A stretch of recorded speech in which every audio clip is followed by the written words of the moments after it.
I've been working with SpringSource for about 2 years now on mobile-related projects, both native and web-based HTML5 projects. Today, we're excited to bring you our first presentation about native Android development. And let's just begin. So before we get into the native Android stuff, I wanted to go over a couple of the projects that we have at Spring. One, and just differentiate between the two.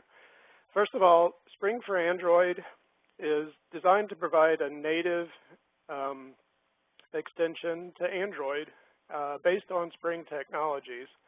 And our initial release has been focused around REST template and helping you include RESTful web service requests in your native Android applications. The Spring Mobile project, in contrast, is designed for helping you build Spring MVC applications that can also face a mobile client. So the real difference here is that one is a web-based client that's an extension of Spring MVC, and one is a native library designed for Android. So I just wanted to clarify the difference between those two projects because you've probably seen them being announced.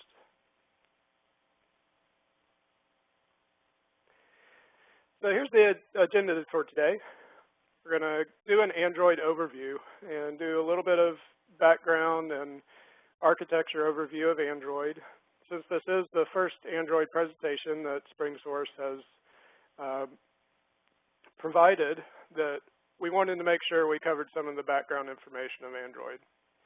And then we're going to define the problem that we're trying to solve with Spring for Android and review what REST is, and then go through some basic REST template examples as well as an overview. And then we're also going to talk about Maven and how that can help you with your native Android application development. And at the end, we're going to go through a number of demos and with regard to the Spring Android showcase.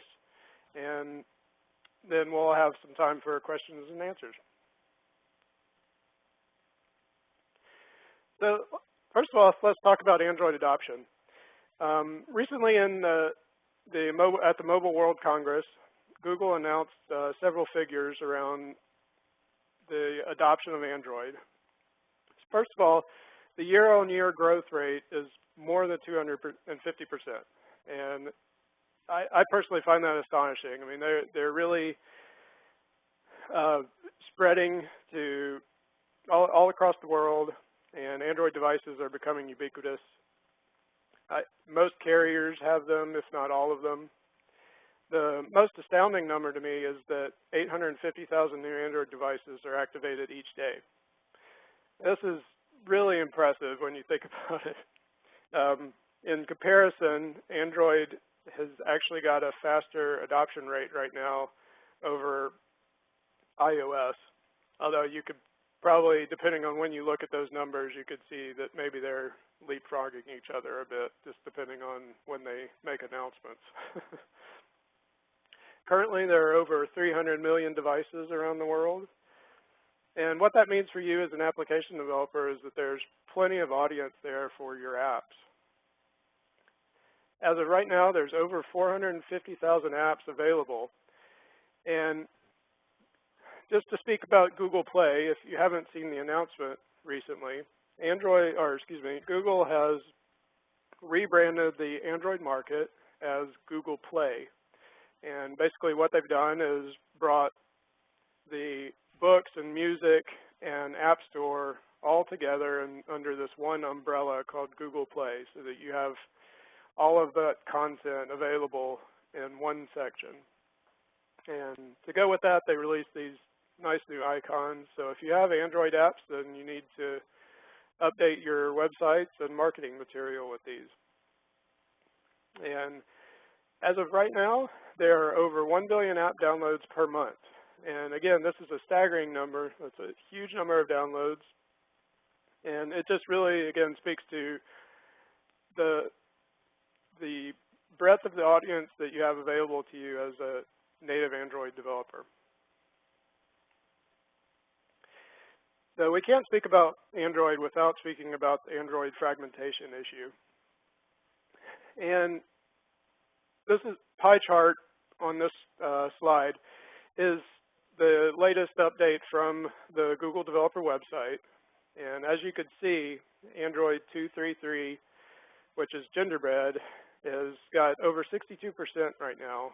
And in fact, that number is continuing to increase over all the other numbers. And in comparison, Android 2.2 now has, which is Froyo, now has 25.3%. Fortunately, that one's decreasing. But the one that's a little frustrating is that honeycomb and ice cream sandwich adoption are still just not growing at the same rate as Android 2.3.3 or Gingerbread. So you could see that every version of honeycomb only accounts for 3.3%, and both versions of ice cream sandwich only account for a total of 1.6%. So unfortunately, this means that we still have to focus on some of the older versions of Android in our applications, but this is also one of the things that Spring for Android hopes to address, and we feel like it does. So another point about Android fragmentation is not just these different versions. The carriers all have their essentially own version of Android that they're deploying to their phones. And what this means is that even if one phone is Gingerbread and another phone is Gingerbread, they may not necessarily be the same. So one phone may have an odd extra library installed that the carrier wanted to include in their version. So the fragmentation issue really kind of goes beyond just the Android platform itself, and it goes to the carriers as well. So hopefully in the future, we could start seeing some of this coming together and this fragmentation being a little more resolved. So how is Android familiar, Android development? Well, applications are written in Java. And you have to caveat that because they're sort of written in Java. And yes, the syntax is very similar. It is the same as Java. But unfortunately, the applications are not the same. The way that you build them and deploy them, it's not standard Java. So there is some learning curve associated with that. But the good news is that the syntax and the language should be very familiar to you as traditional Java developers. So what else about it is not that familiar? Well, Android apps are compiled to class files. And those class files are then compiled into the Dalvec executable format, or the DEX format. The DEX format is required to run on the Dalvec virtual machine. And the Dalvec VM is not a true Java virtual machine because it does not operate on Java bytecode. And this is an important distinction to make between the regular JVM and Dalvec. This means that there's going to be some incompatibilities between some existing libraries that you might want to use on Android versus not, in a regular Java application. So Dalvec is based on a subset of the Apache Harmony project, and many of the classes are from Java SE are available, but not all of them. And going back to the Android fragmentation, as Android has matured, some of those classes have been continue to be improved and added into the newer versions. So it's one thing you have to keep in mind is when you're developing for one particular version of Android versus another one, you just need to be aware that sometimes an API level is not going to have all of the same classes in it that maybe a newer version would, or there's going to be bug fixes in the newer version versus an older version. So let's speak a little bit about isolation of an app. How does an app exist on an Android device? Well, Android OS assigns each app a unique Linux user ID when it's installed on that device. And within the Dalvik virtual machine, each app is running in its own Linux process. So you could see just with those two things that the apps are going to be fairly sandboxed and isolated from all the other apps. And this was entirely by design. And in addition, the life cycle of the application is managed so that you're not starting and stopping the app on your own. The actual system is starting and stopping the app based on a function of the Android system called an intent, and when the app is requested to be started by some other area of the system.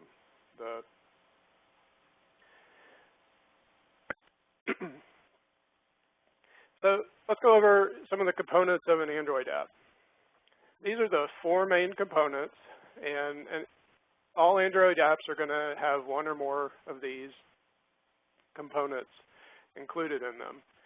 Activities represent a single screen within a user interface. And if you use an Android phone, then all of the UI screens that you see with all your apps are based off of activities. Services are components that run in the background, and they may be long-running or do work for remote processes, for example. One really good example of a service is location service. So location services are running in the background, and you as an application developer can request the geolocation of your device from the location service. And that's independent of your application. Your application doesn't have to know how to figure that, to figure out how to query the hardware for that.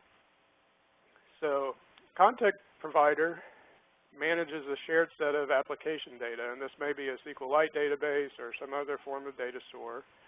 A good example of this is the context information. So if your application wants to request a list of contacts that are available on the phone, then a content provider is going to provide the API for being able to access that data. So the contacts are accessible to other applications. A broadcast receiver is a component that responds to system-wide broadcast announcements. And for the best example of this is, say, when you receive a phone call on your Android device, you can have your app be notified or receive the broadcast about receiving that phone call, and if you needed to save some state or something, then that would be a good point to do that, since likely the user is going to answer the phone or otherwise leave your application at that point. Okay? So here's a very basic Android manifest. And the Android manifest is an XML file that lives at the root of an Android project directory. It contains the permissions requested by the app, and it lists all of the components of an app. Some of the highlights are you need to specify the minimum SDK version that your app requires. So in this case, we've specified 10, which corresponds to Android 2.3.3, which is genderbread. And in this section here, every activity has to be defined for your application. If your activity is called and it's not in this manifest, then your Android application is going to force close and basically crash. So you need to configure and specify every activity in your Android manifest.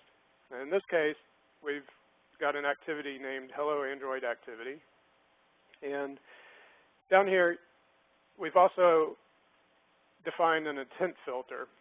This intent filter tells Android that this activity is the main activity. So that means that when the application is started, this is going to be the main entry point into the application.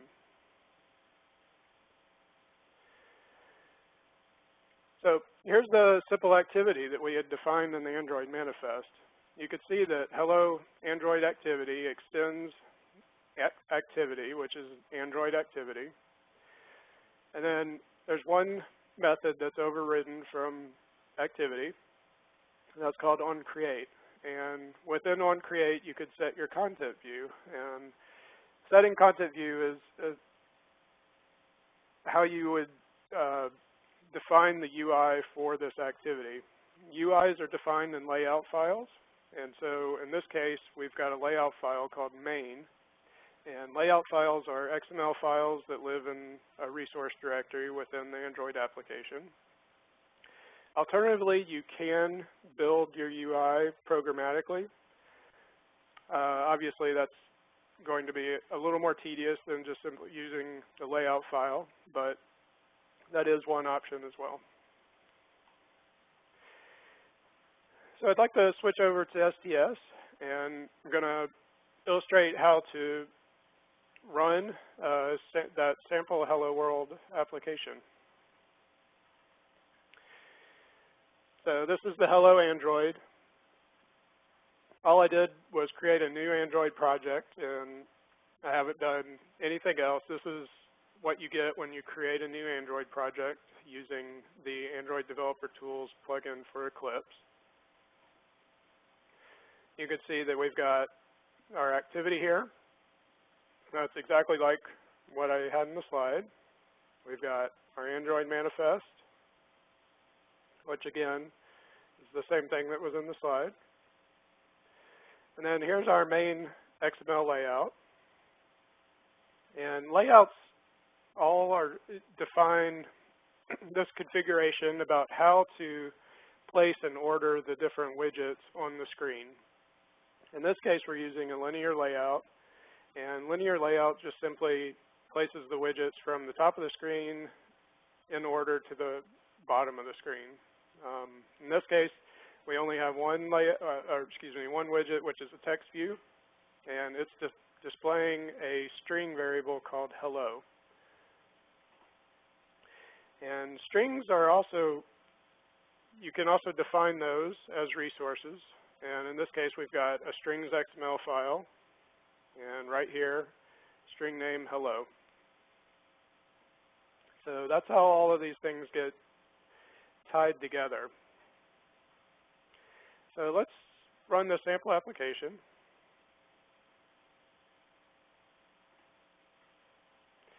And there you have it. Very simple. So let's move on. How can Maven help with developing your Android applications? Well, let's first of all discuss a little bit of the background between Google and the different projects that were trying to get the Android jar files into the Maven central repository. A group of people had initially approached Google to get permission to do that, and unfortunately Google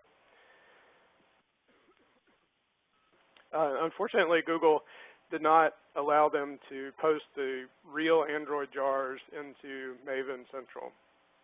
So a few projects have come up to work around this dilemma, if you will. One of the first ones was Android for Maven, and this project, the goal of this project is to actually pull the source code from the open source version of Android, and then it recreates the Android jar with all stubbed out implementations of all of the methods. So what this means is that you can compile against this Android jar, but you cannot run with it, of course, because the first time you made any call to any of the Android APIs, your application would throw an exception. So another project that was developed to help with this was called the Maven Android SDK deployer. And with the Maven Android SDK deployer, you can actually deploy a real Android jar to your local Maven repository.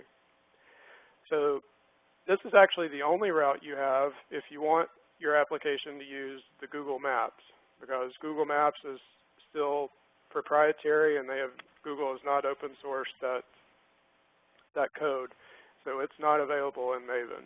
So if you want to use Google Maps, you actually have to deploy that jar via the Maven Android SDK deployer to your local Maven repository.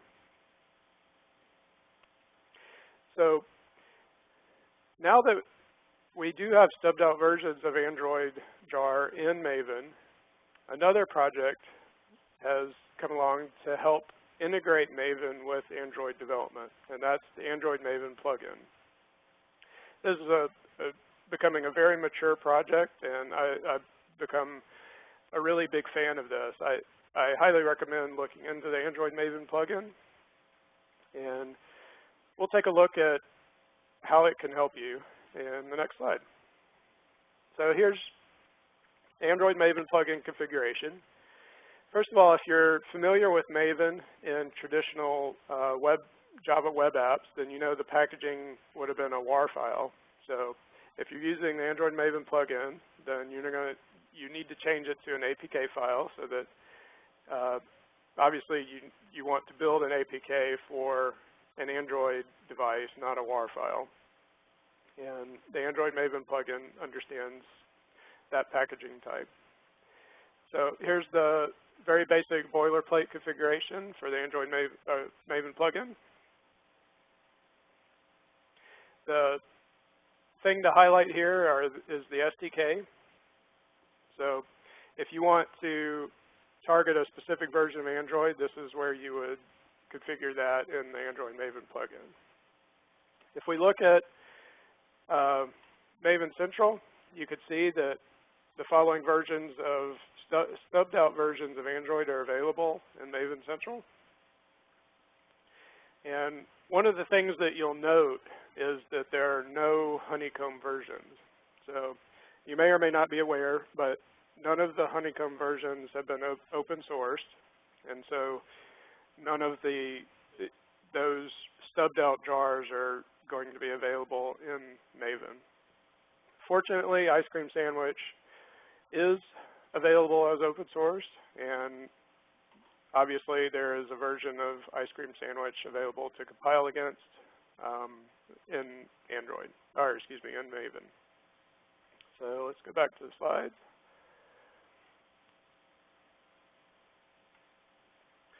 So once you have the Maven Android plugin configured and you've created a POM file in the root of your Android application, you can use Maven command line goals to actually build and deploy your application to an emulator or a device.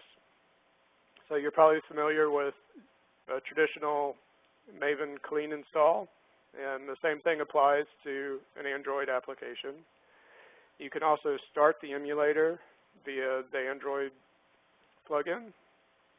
You can deploy, and then you can also run. If we look at the documentation for this, you can see that there's quite a few goals available for the Android Maven plugin.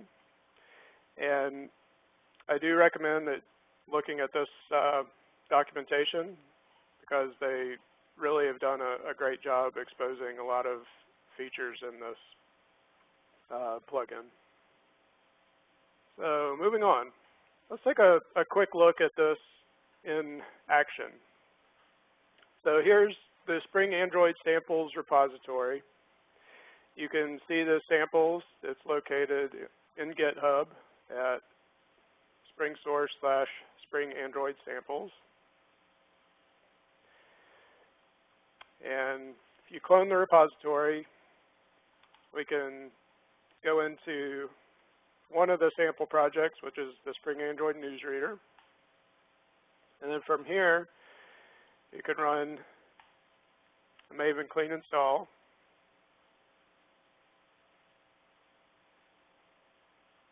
And if you've used Maven before, then you're familiar with all of this stuff that they put up on the screen.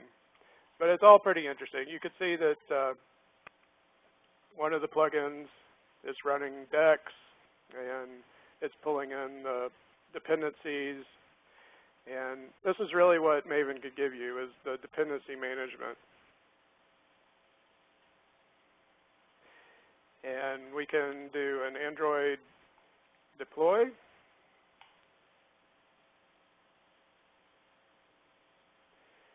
And one really nice thing about the latest version of the Android Maven plugin is that it prints out all of the activity lists, so that you can, this is basically, it's the manifest file that it's displaying.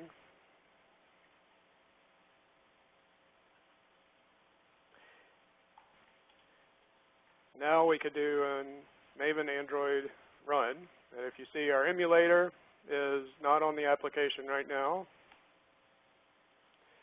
but running this goal of the Android plugin brings up the sample application.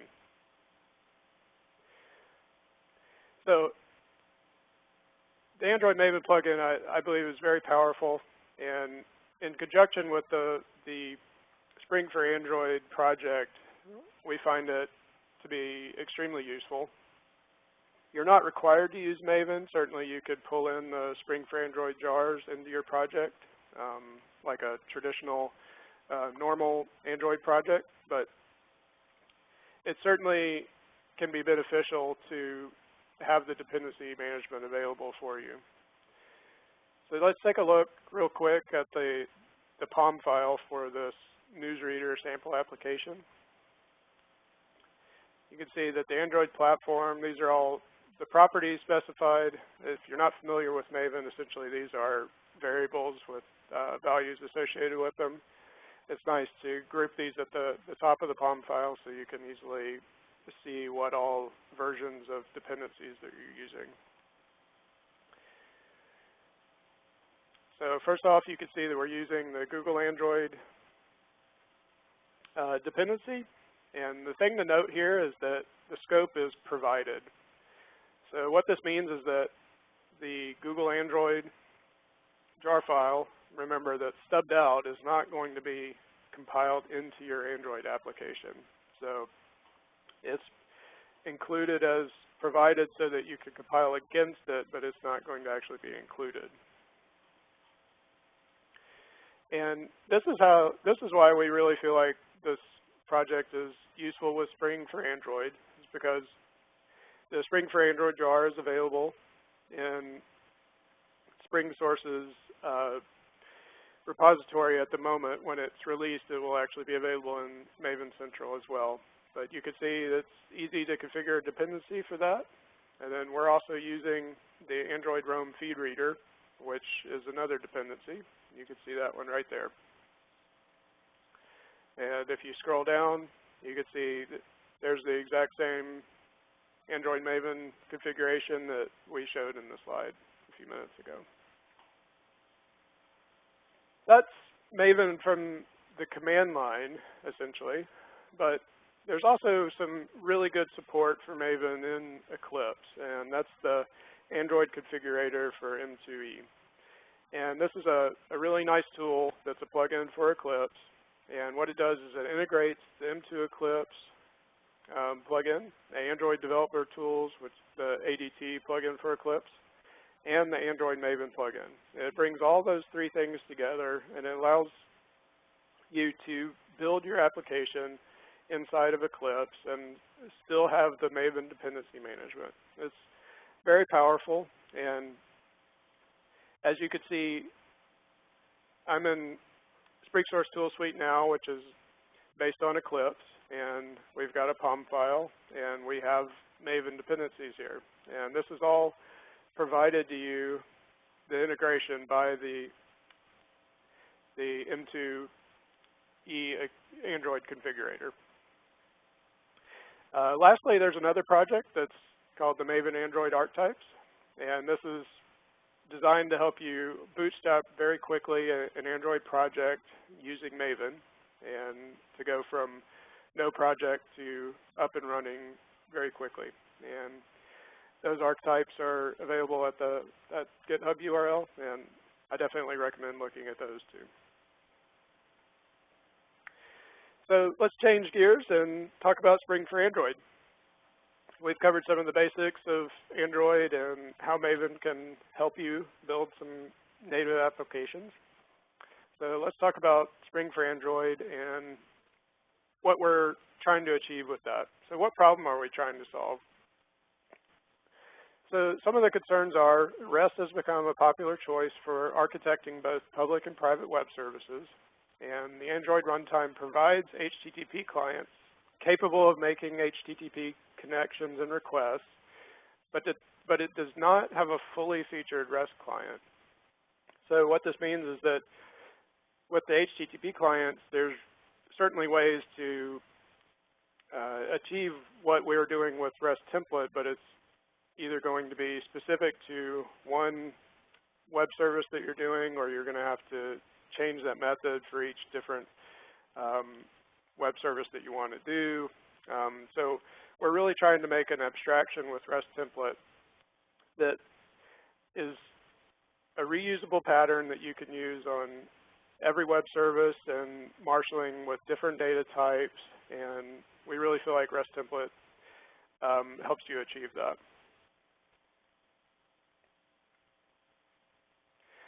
So a little background of REST. The term representational state transfer was introduced and defined in 2000 by Roy Fielding in his doctoral dissertation. His paper suggests the 4 design principles listed below. So primarily,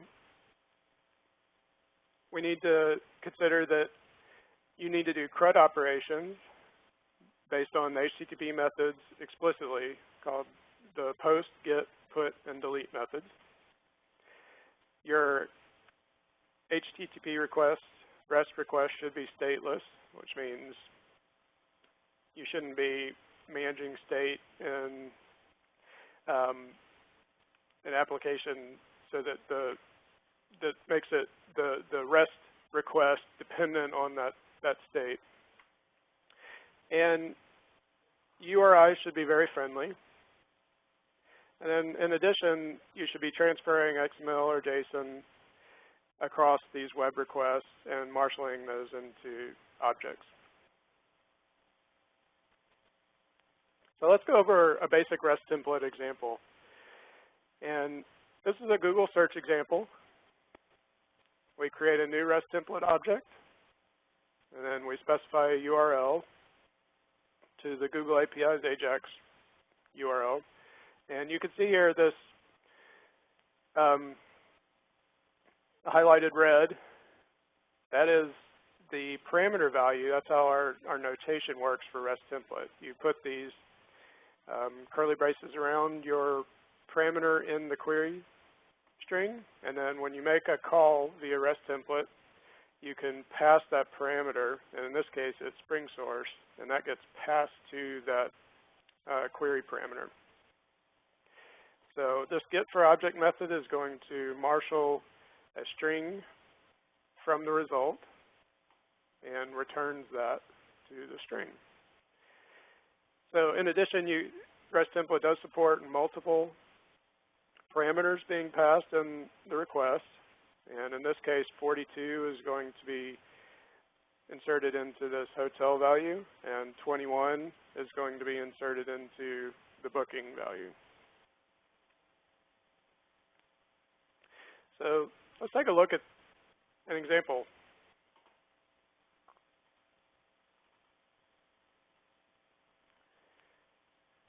We can start the Spring Android Showcase client.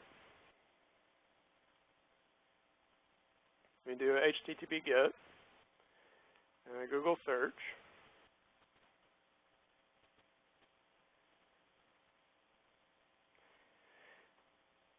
And that's the basic example that we just showed. So let's look at the source code real quick.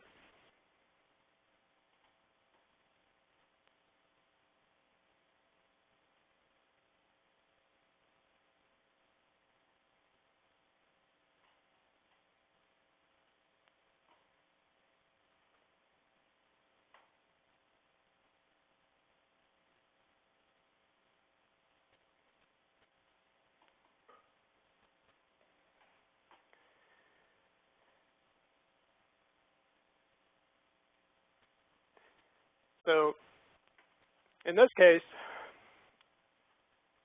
we've actually had to expand on that basic example because the search result does not return a media type that is recognized by default by the mapping Jackson HTTP message converter.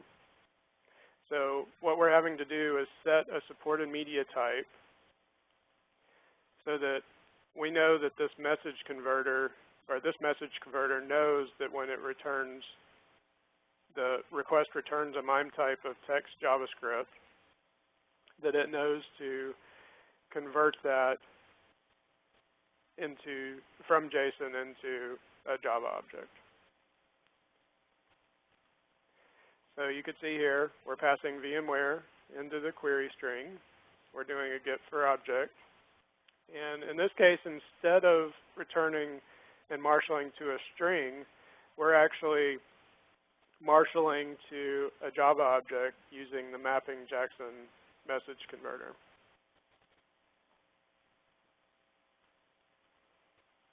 Okay. And we're going to go through some more demos in a few slides. So Spring for Android REST template. It's based on Spring Framework. It originated as a fork of REST template from Spring Framework. And the reason that we had to fork from Spring Framework is that there's some incompatibilities both in dependencies and in API calls within Spring Framework, and those did not work on Android. So we had to make some modifications to support Android, to support REST template on Android.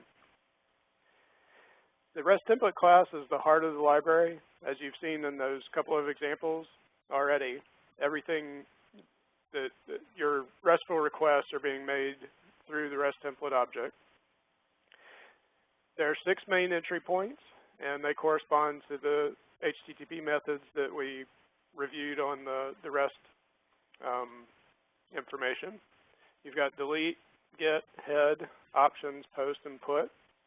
And there's a number of overrides for these methods.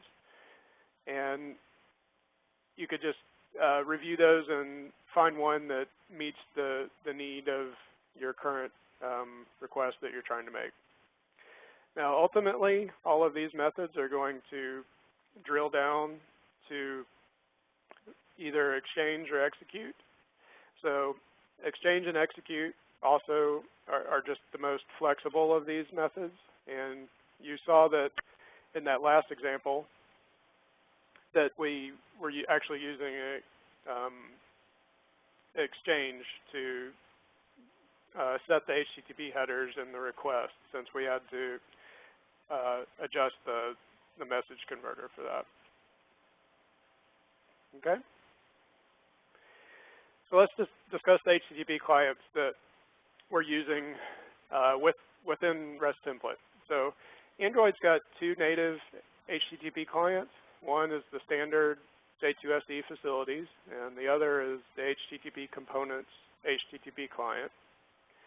And these are both exposed in REST template via the simple client request factory, and then also the HTTP components request factory, respectively.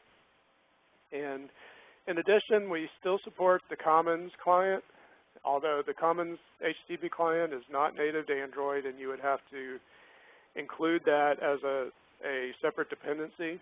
And so it's deprecated both in Spring Framework and in Spring for Android, and we do not recommend using it, but if you have some specific need for it, then it's still available.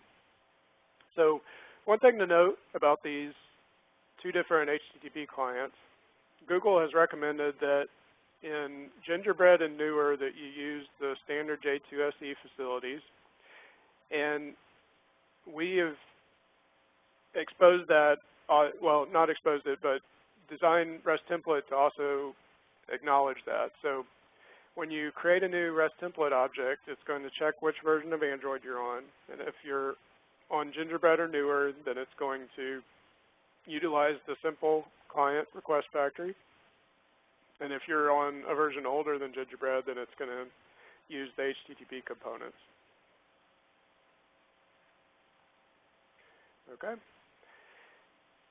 So briefly, we've sort of talked about message converters and the examples already. But the idea of message converters is that these are based on interfaces. So you can have as many types of message converters as there are things to convert. So right now, these are some of the ones that we support in Spring for Android. We have the mapping Jackson HTTP message converter, and this is the default one that we use for JSON marshalling. It does require a third-party include, which is the Jackson library. We also do support the JSON library, although we do not default or try to wire the JSON library up anymore. We had one reported issue where an older version of JSON was being installed by one of the vendors in Android distribution, and so it was conflicting with the JSON library loading automatically in REST template. But JSON is available to add and configure manually. And we also have the simple XML message converter, and this is how we handle XML marshalling. So this is, it's important to note this is not a Spring Oxum XML serializer or Spring Oxum compatible, but Simple does support Android and it works quite well. So we also support RSS and Atom feeds through the Android Roam feed reader. Okay, let's take a look at a couple more Android showcase examples and look at some more sample code.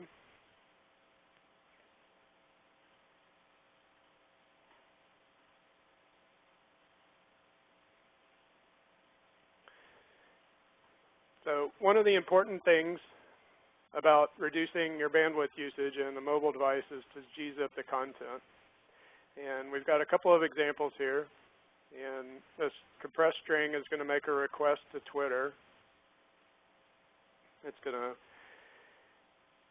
ask for a gzip encoded response. And you can see that it's actually JSON that comes back, but we're not marshalling it in this particular example. You can see that the content link coming back is about 10K. Now, if we run this same example requesting an uncompressed response, you can see that it's actually much larger. So from a performance aspect in your Android application, we do recommend that you use gzip compression when available. So let's take a look at that.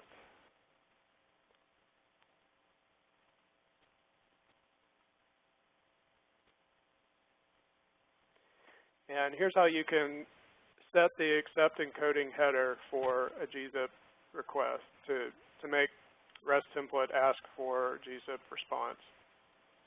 You create a HTTP headers object, then you set the accept encoding, content coding type gzip, and then when you perform a REST template exchange, you set that HTTP headers object, the request headers, inside this new HTTP entity. We're expecting a string class as response, and we're sending Spring source as the parameter of this query. Okay. So one thing to note is that on Gingerbread and newer, Android is defaulting to requesting gzip. Now, if there's REST template will handle this seamlessly. However, if there's ever a scenario where you want to disable gzip on Gingerbread or newer, what you have to do is set an accept encoding content type of identity. And this will actually prevent Gingerbread and newer from requesting the gzip response. Okay. So let's look at a couple other examples. We've looked at several HTTP GETs. Let's take a look at an HTTP post.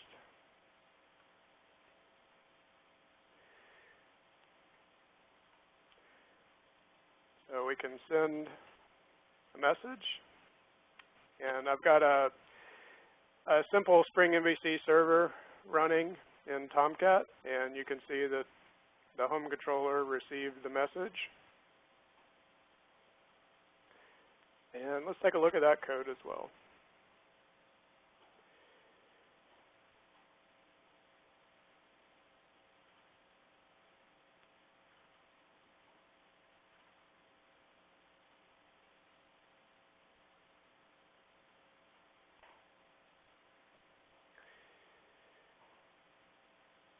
So in this case, we're using one of the convenience methods called post per object. We're passing the URL, and then you can see post per object. You pass the object in the method that you want to send. In this case, it's this text that we're getting from the text box. And then we're expecting a string from the server, and so we're just returning that to a new string object. So as you can see, it's very simple to post. Now, what about something a little bit more complicated?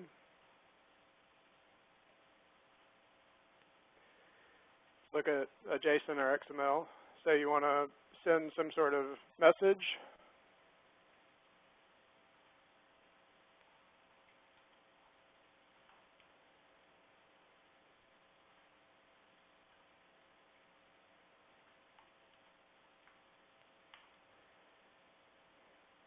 And now we can post the JSON.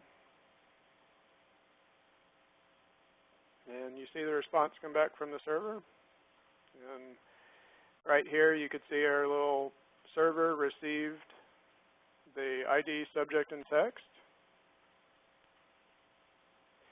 And let's take a look at this, how that works.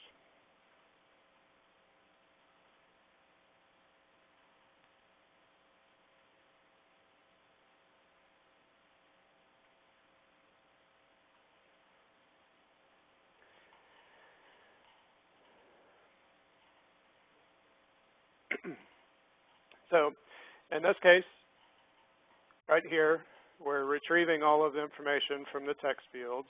You're getting the text from the different edit text fields that were in the layout. And we're actually setting that into a new message object. And this is what the message object looks like. It's got an ID, subject, and string that corresponds directly to what that UI looked like on the screen. So now that we have just a regular object, what we could do is populate the message object to serialize in HTTP headers. So this is our message, and you're setting it up, you're populating it in the HTTP entity, and you're specifying that it's a message.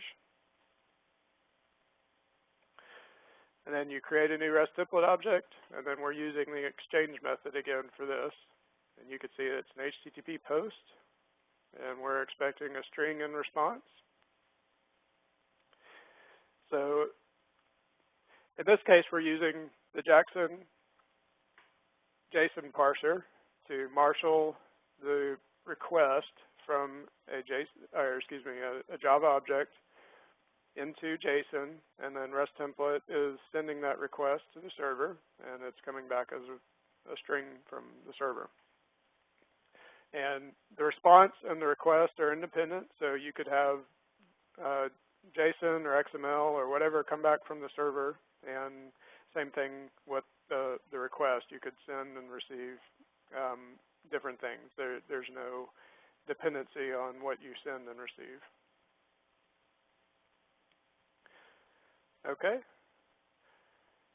So let's see. We've got a couple other examples that we could look at in here.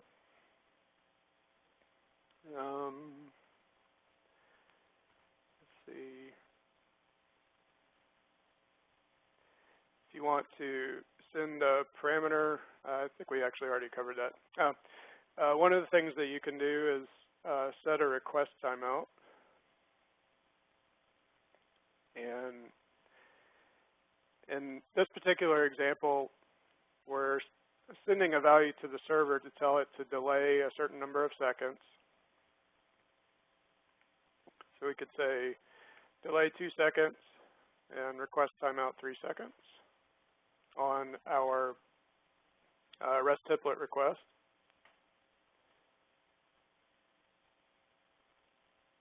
And you could see our server is delaying the response by 2 seconds, and then it responded. Now, if we change that to request timeout in 1 second, you can actually see that the request timed out, and you can see that we got a socket timeout exception in our server as well. So let's look real quick how you can set that.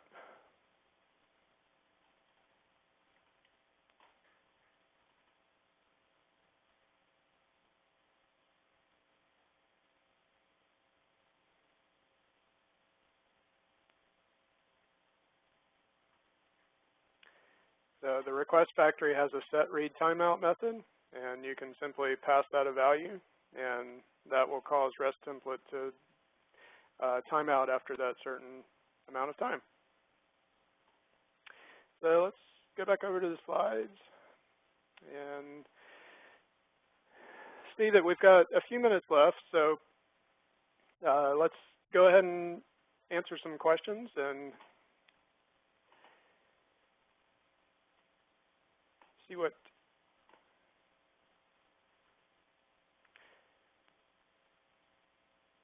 So the question is, do you know if there's any plan to change the Android VM from Apache Harmony to OpenJDK? And the answer is, I do not know if there are any plans for this. I have heard that discussed, although I do not know if there are any firm plans.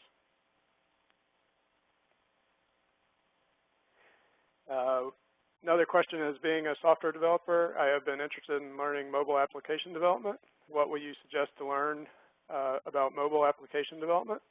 Well, there's different answers to this question, and I'd say it depends.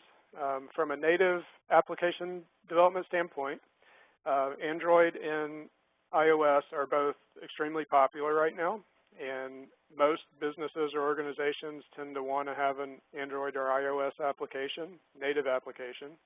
But there's also a growing trend because there's a number of platforms out there, including Windows Phone and BlackBerry.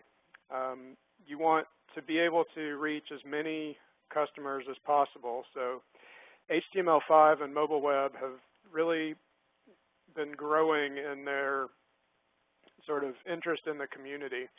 So tools like PhoneGap are extremely valuable to deploy what is basically an HTML5 application that's wrapped up in a native shell onto different devices. So you really only have to write your application in HTML5 and CSS, and then you can wrap it up in iOS or Android or mobile or Windows Mobile or BlackBerry. So those are some really powerful tools to look at. Does Spring Android integrate with Spring Security? The answer is sort of. So we've got support for Spring Social and Spring for Android, and I didn't have time to do any of the examples for that in this webinar. But we do have some samples in the Spring for Android showcase.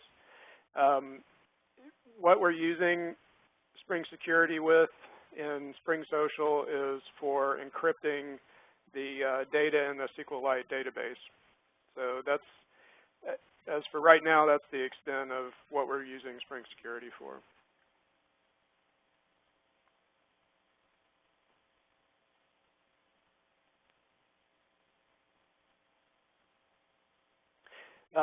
Okay, how Spring Android handles only REST services. What about SQLite database connectivity? Okay, so the SQLite database connectivity is a connection repository for Spring Social, and right now, that's the extent of the SQLite support we have. We've been discussing doing, looking into other stuff like JPA or potentially like a Spring Data for SQLite. And so in our version 1.0, we've really been focusing on getting REST template mature for Android, and I think that's what we're going to remain focused on for the 1.0 release. But after that, we're definitely going to explore how to, do the same things with other aspects of Android. But for right now, there's not any other SQLite support outside of the connection repository for Spring Social.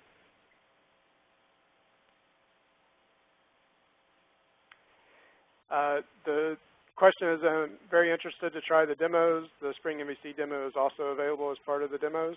And the answer is yes. If you come over to the Spring Android samples, in the Spring Android showcase, there's a client and a server. And the Spring MVC sample application is in here. And if you look at the README in the root of the Spring Android showcase, it tells you the simple couple of steps how to run this from the command line. And you can also import it into SDS or Eclipse. Next question is, what options are available for setting up a server for your apps to get data from? Can this be done in the cloud? So the showcase example that I've put together is utilizing a Spring MVC application. However, REST template on Android is agnostic, and that's the whole point in making RESTful requests, is that you don't need to know anything about the server except that it's a RESTful request and response. So Spring for Android is perfectly happy making RESTful requests to something like Ruby on Rails or PHP, and definitely any cloud services that are REST-based, they're going to work really well with Spring for Android. The question is, what is the advantage to using Spring Android over the standard Android HTTP connection facilities? It's really about the abstraction. You're not having to worry about which HTTP client to use and how to set up and configure that correctly. We've got all of that defined for you. But then also, it's the message converters are really where the REST template functionality shines, because you're making the same type of request to marshal a JSON response or request versus an XML response or request, and you don't have to learn one of those other libraries or manage those different types of requests and responses differently depending on what type they are. The question is, if we develop applications for a particular Android version, can it be run on other Android versions? And the short answer is yes. You can always check the version within your Android application, and you basically set the minimum version that you want to use, and then you have to do version checking within your app to make sure that you're not using an API that's going to not be available in the older version. Well, I appreciate all of the questions. Unfortunately, I'm not going to be able to answer them all today. Hopefully, you guys got a lot of good information out of this webinar. I appreciate you attending. And if you could continue the conversation over on the forums, we'd really appreciate it. And again, thank you very much for attending. Look forward to hearing more from you in the forums.